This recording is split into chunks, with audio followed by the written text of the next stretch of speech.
Hai semuanya, selamat datang dan selamat bergabung kembali di channel SR Horror. Film yang kulas kali ini berjudul Cori, dibintangi oleh Nusrat Bharucha dengan skenario yang ditulis oleh Faisal Fauria sekaligus sutradaranya dan dirilis pada tahun 2021. Film ini mengisahkan tentang pasangan suami istri yang terjebak dalam suatu kondisi di mana mereka tidak memiliki pilihan lain selain melarikan diri ke sebuah desa terpencil dari kejaran para preman penagih hutang. Mereka memilih desa yang hanya terdiri dari 5 rumah yang tersebar di sekeliling ladang tebu yang lebat. Anehnya, baru sehari saja pasangan tersebut tinggal di sana, hal janggal dan menakutkan terjadi. Seperti apakah kisahnya? Oke, tanpa berlama-lama, yuk langsung saja simak. Ini dia rangkuman alur cerita filmnya.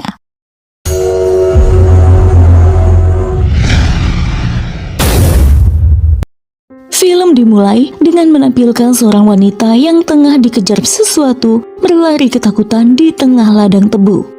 Nampak tangan seorang anak menyerahkan sebilah sajam padanya, dan dari sudut lain sepertinya ada sesuatu yang memaksa si wanita untuk membelah perutnya sendiri. Sekalipun wanita itu menolak dengan mengatakan, "Jangan bunuh gadisku," tapi hal mengerikan itu tetap tak terhindarkan.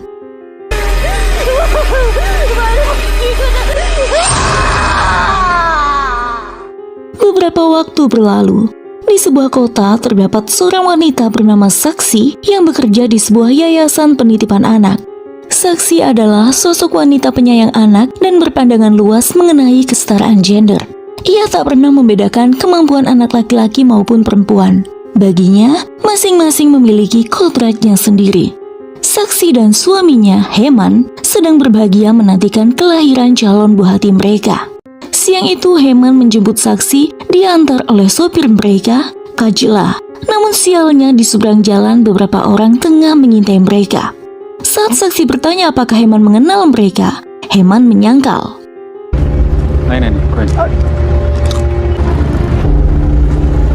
Malam harinya, Saksi terjaga dengan sang suami tidak ada di sampingnya. Namun Saksi mendengar suara ribut-ribut di lantai bawah rumahnya, dan ternyata Heman sedang babak belur dipukuli oleh preman suruhan seseorang bernama Chandel yang uangnya telah Heman pinjam untuk modal bisnis. Sayangnya, uang pinjaman itu dibawa lari oleh rekan bisnis Heman, dan Heman belum bisa membayar hutangnya. Kendala itu disembunyikannya dari Saksi, mengingat sang istri sedang hamil tua. Heman tak ingin sesuatu menimpa istri dan calon anak mereka. Sementara itu, preman Chandel mengancam mereka supaya mengaturkan pengembalian uang pinjaman dalam kurun waktu 24 jam tanpa toleransi.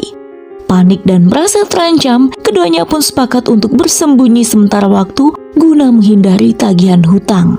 Masalahnya ini bukan hanya membahayakan nyawa Heman dan Saksi saja, melainkan juga calon buah hati mereka. Akhirnya malam itu juga, keduanya meminta bantuan Kajla untuk membantu menemukan tempat tinggal sementara yang aman bagi mereka. Sembari, Heman pikirkan cara untuk mengembalikan uang Chandel. Kajla mereferensikan sebuah desa terpencil, yakni desanya, yang jaraknya 300 km dari tempat mereka sekarang. Di sana hanya ada 5 rumah yang letaknya terpencar, dikelilingi oleh ladang tebu yang lebat, dan yang pasti tidak ada jaringan seluler. Benar-benar strategis untuk tempat persembunyian pasutri itu sementara waktu. Akhirnya, malam itu juga ketiganya melajukan mobil ke sana. Esok harinya, mereka pun telah mencapai desa yang dimaksud. Sebab jalanan terjal dan tidak aman bagi Saksi yang tengah hamil 8 bulan, Kajla menyarankan keduanya melewati jalan potong melalui ladang tebu. Keduanya nyaris tersesat, tapi Saksi berhasil menemukan orang-orangan sawah yang menurutnya digunakan sebagai penunjuk arah. Berjalan sejauh itu membuat Saksi kelelahan. Akhirnya, Heman meminta sang istri untuk menunggu, sementara ia akan melihat-lihat sekeliling. Hingga malam menjelang, Heman tak kunjung datang. Saksi yang khawatir terjadi sesuatu dengan suaminya akhirnya memutuskan untuk mencari Heman hingga ia tiba di sebuah rumah tua. Dan saat ia hendak membuka pintu, alhasil Heman menemukannya bersama Banu Devi, istri Kajla. Ternyata itu tadi adalah bagian belakang rumah yang akan ditempati Heman dan Saksi. Baru saja saksi mengenal Devi, saksi telah menyimpulkan bahwa Devi adalah seorang wanita yang sangat ortodoks. Esok paginya, saksi yang masih penasaran dengan ruangan belakang diam-diam membukanya dan mendapati ruangan tersebut seperti usai mengalami kebakaran. Selanjutnya penjelajahan saksi membawanya menemukan sebuah sumur tua dengan pohon besar yang meranggas daunnya. Esoknya lagi, Heman pergi untuk mencari solusi atas masalah keuangan mereka bersama Kajla. Mulanya saksi berat melepas kepergian sang suami, namun Devi pandai membuat saksi nyaman bersamanya. Wanita itu merasakan sosok ibu dari dalam diri Devi. Lambat laun, saksi semakin akrab dengan Devi. Ia juga bertemu Rani, istri Rajbir, putra sulung Devi. Dari situlah kemudian Devi menjelaskan bahwa Rani terdampak trauma usai kehilangan anak yang belum sempat dilahirkannya. Saat itu Rani yang hamil 8 bulan ditemukan tergolek di ladang dan didapati bayi dalam kandungannya sudah tak bernyawa akibat cedera. Untuk mengeluarkan bayi itu, mau tidak mau perut Rani pun terpaksa mereka sobek. Malam harinya, saat saksi seorang diri dan Devi belum tiba untuk menemaninya, tiba-tiba 3 bocah lelaki mengganggu saksi dengan kebisingan yang mereka buat.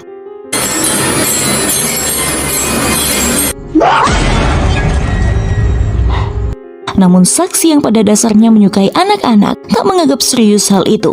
Untungnya Devi segera tiba dan memperingatkan saksi untuk menjauh dari 3 bocah itu. Akan tetapi, saksi mengabaikan nasihat Devi.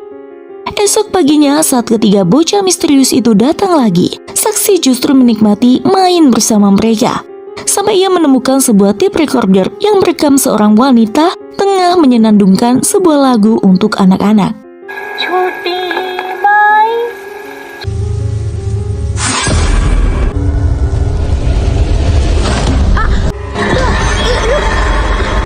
Lagi-lagi Devi melarang saksi, bahkan Devi membuang tip itu.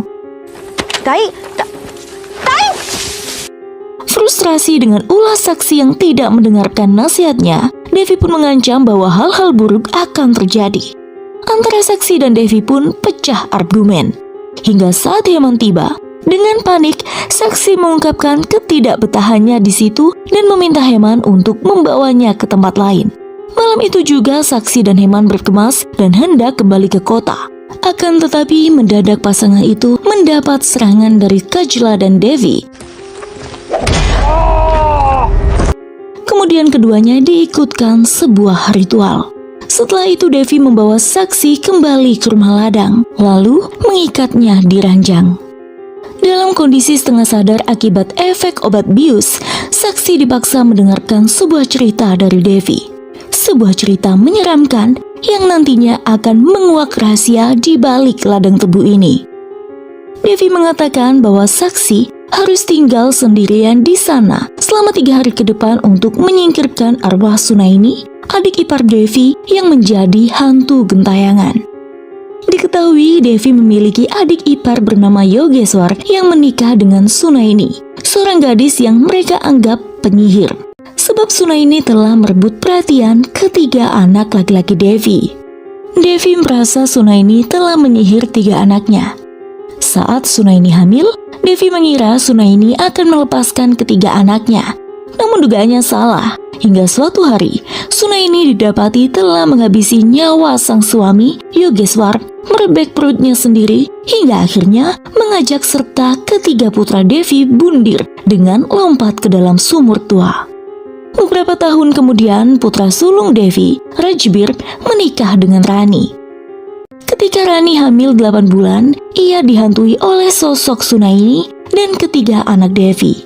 Sunaini pun merapalkan mantranya dan memaksa Rani untuk merobek perutnya sendiri. Tak kuasa melihat Rajbir sedih, Devi menikahkannya lagi dan hal sama terulang kembali saat istri kedua Rajbir hamil. Bahkan kali itu, Sunaini melahap istri kedua Rajbir serta calon anak mereka. Devi tak putus asa, ia nikahkan lagi Rajbir dengan seorang gadis Dan sepertinya Sunaini tak menginginkan Devi untuk melanjutkan garis keturunannya. Hal yang sama pun menimpa istri ketiga dan calon anak Rajbir. Hingga akhirnya Rajbir menikah lagi dengan seorang wanita kota dan tinggal di sana. Kini istri keempat Rajbir tengah memasuki usia kandungan 8 bulan. Dan untuk menyelamatkan garis keturunan Kajla, seorang wanita hamil 8 bulan harus bertahan hidup di rumah kutukan itu selama 3 hari.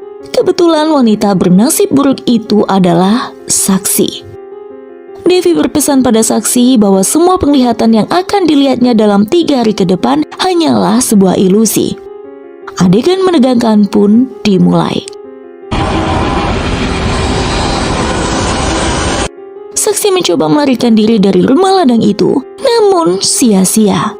Tetapi ada hal baru yang didapat Saksi selama pengasingannya ini. Dalam ilusi-ilusi yang dialaminya, Saksi mendapat penglihatan bahwa sebenarnya Sunaini tak sejahat yang dikisahkan oleh Devi. Dia bukan seorang penyihir. Sunaini justru sangat sayang pada ketiga anak Devi. Satu-satunya hal yang dibenci oleh keluarga Kajla ialah Sunaini mengandung anak perempuan dan bukan laki-laki. Sunaini dipaksa keluarga untuk menggugurkan janin yang dikandungnya. Sunaini menolak dan melarikan diri hingga di tengah ladang. Di sana, Yogeswar berusaha membuat Sunaini menuruti perintah keluarga. Namun datang ketiga putra Devi menyodorkan sebilah sajam pada Sunaini untuk membela diri. Dalam pergolakan itu, secara tidak sengaja Yogeswar terjatuh hingga saja menancap tepat di jantungnya. Dan beberapa saat kemudian Devi datang mendapati adik iparnya sudah bersimpah darah. Tanpa mau mendengar penjelasan Sunaini, ia pun menuduh Sunaini membunuh suaminya. Kemudian membakar wanita itu hidup-hidup.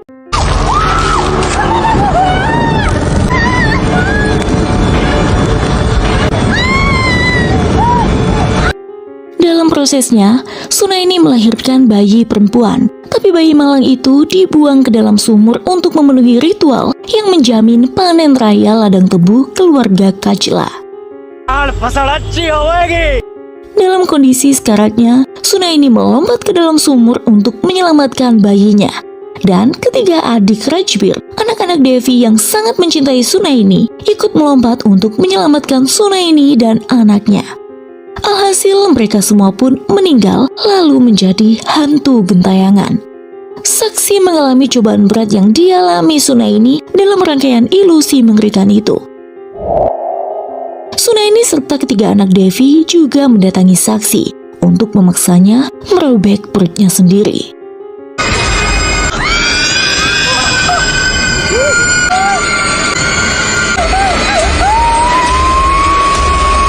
Singkat cerita, tepat di hari ketiga itu, Saksi berhasil menghadapi ilusi-ilusinya. Ia tertegun duduk di depan rumah. Devi senang melihat Saksi dan bayinya baik-baik saja. Kebetulan, Heman tiba dan mengajaknya segera kembali ke kota sebab ia telah merasakan ada yang tidak beres di situ. Tapi Devi menolak pergi sebelum ia mengungkapkan kebenaran. Kebenaran? Ya, kebenaran bahwa sejatinya Sunaini tidak bersalah. Ia tidak membunuh siapapun dan sebaliknya, keluarga Kajla lah dalang dibalik semua bencana ini. Jadi sebenarnya ketika Sunaini memaksa Saksi untuk menghabisi calon putrinya, sekuat tenaga Saksi meyakinkan Sunaini bahwa ia bersumpah untuk memberitahu semua orang tentang kebenaran ceritanya.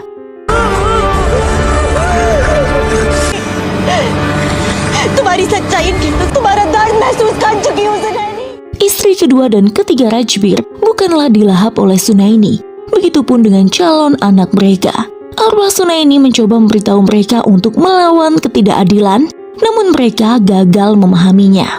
Dengan melukai perut sendiri, Sunaini membuat istri-istri Rajbir tidak bisa hamil lagi. Mengingat mereka sudah tak berguna untuk melahirkan ahli waris laki-laki dan khawatir akan mengekspos berita ke dunia luar, maka Kajla dan Devi meminta Rajbir untuk membungkam dua wanita itu selamanya.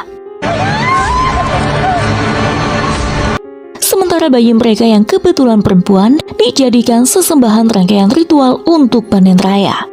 Lalu mengapa Rani selamat? Sebab Rani memilih untuk bungkam.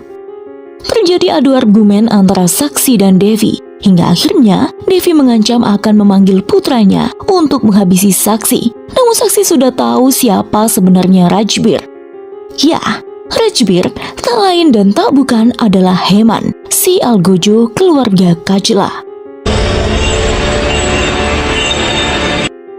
Lepas sudah topeng mereka, Heman hendak menyerang saksi, namun saksi lebih dulu menodongkan sajam yang diberikan Sunaini, lalu melangkah pergi menjauh dari rumah itu. Kemudian Rani menyerang Heman alias Rajbir secara membabi buta sebagai bentuk protesnya selama ini. Pada akhirnya, saksi dituntun arwah 3 bocah untuk kembali menemukan jalan pulang yang kemudian diikuti Rani dari belakang. Dan film pun selesai.